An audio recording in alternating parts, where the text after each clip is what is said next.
ایک بات ذرا الگ سی ہے لیکن میں آپ کی خدمت میں عرض ضرور کروں گا، اس بات پہ کبھی غور کیجیے گا۔ دیکھیے قبلہ، اصل میں ہم لوگ ہندوستان میں رہتے ہیں اور یہاں ہمیشہ سے مخالفین ہم پر حملہ آور رہے، ہمیشہ سے، یہ آج کی بات نہیں، ہمیشہ سے، 100 سال پہلے بھی، 200 سال پہلے بھی، 300 سال، 400 سال پہلے لوگ ہم پر حملہ آور رہے، ہمارے عقائد دین پر، ہمارے مذہب پر، ہمارے جو جید علماء گزرے، میری بات سمجھیے جو میں عرض کر رہا ہوں، جو ہمارے جید علماء گزرے۔ دیکھیے اس وقت ایک مسئلہ ہی حل ہو جائے گا اگر آپ لوگوں نے اس کو غور کر لیا، میری بات سنیے گا۔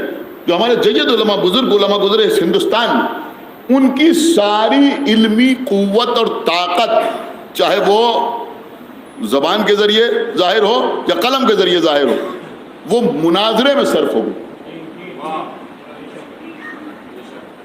یعنی شوق نہیں تھا، ضرورت کے تحت۔ آپ سمجھ رہے ہیں یا نہیں سمجھ رہے ہیں؟ اب ادھر سے کتاب لکھی گئی ہمارے خلاف تو اس کا جواب دینا ہے یا نہیں دینا؟ یہ بات سمجھ رہے ہیں آپ؟ نہیں دے۔ ادھر سے کوئی اعتراض ہوا تو اس کا جواب دیا جائے گا یا نہیں دیا جائے گا؟ دیا گیا، علماء نے جواب دیا اپنے اسٹیٹس سے، اپنے زمانے میں کے اعتبار سے انہوں نے جوابات دیے۔ تو ساری علمی قوت و طاقت ہمارے بزرگ علماء کی، میں یہ نہیں کہہ رہا ہوں کہ اس کے علاوہ کچھ نہیں کیا، لیکن زیادہ تر جو ان کی علمی قوت و طاقت تھی، جو استطاعت تھی، وہ کاہے میں خرچ ہوئی؟ مناظرے میں خرچ ہوئی۔ اب میرے خیال میں یہ بات آپ اچھی طرح سمجھ سکتے ہیں کہ جب مناظرانہ انداز میں کوئی کتاب لکھی جائے گی تو اس میں اگر فضائل بھی لکھے جائیں گے تو دوسروں کی کتابوں کے حوالے سے لکھے جائیں گے۔ اگر کسی عیسائی سے گفتگو ہو رہی ہے تو دلیل قرآن سے تھوڑی پیش کی جائے گی، انجیل سے پیش کی جائے گی نا۔ اگر کسی یہودی سے گفتگو ہو رہی ہے تو تورات پیش کی جائے گی نا، قرآن تھوڑی پیش کیا جائے گا۔ اگر کسی ہندو سے گفتگو ہو رہی ہے تو وید سے کوئی بات پیش کی جائے گی، قرآن تھوڑی اس کے لیے حجت بنے گا۔ میری بات سمجھ رہے ہیں؟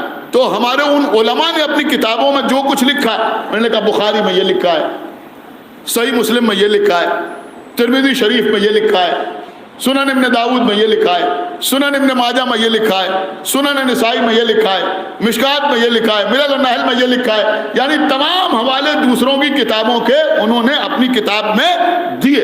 لیکن یہ بات سمجھ لیجئے، دیکھیں یہ کوئی پڑھے وڑھے گا نہیں جو بات میں آپ کی خدمت میں عرض کر رہا ہوں، اس لیے کہ اس کو بدعات کی کوئی امید نہیں ہے، لیکن میں بچوں کو بتانے کے لیے عرض کر رہا ہوں کہ جب دوسروں کی کتابوں کے انہوں نے حوالے دیے تو ان کتابوں کے جو حوالے دیے یا جو روایتیں دوسروں کی کتابوں سے پیش کی، ان روایتوں کے لفظ لفظ سے وہ علماء متفق نہیں تھے۔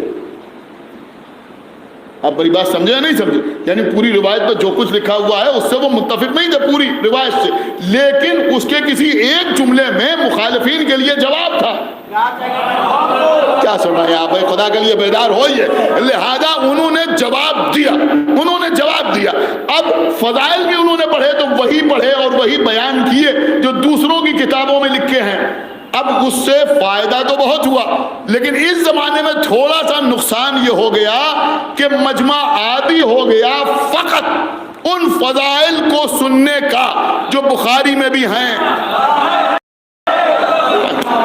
آپ غور ہی نہیں کر رہے ہیں، جو مسلم شریف میں بھی ہیں، جو ترمذی شریف میں بھی ہیں، جو انہوں نے بھی لکھے ہیں، جو انہوں نے بھی لکھے ہیں۔ اب اگر اپنی کتابوں سے کچھ فضائل پڑھے جائیں تو کچھ لوگ سمجھتے غلو ہوا جا رہا ہے۔ صلوات محمد وآل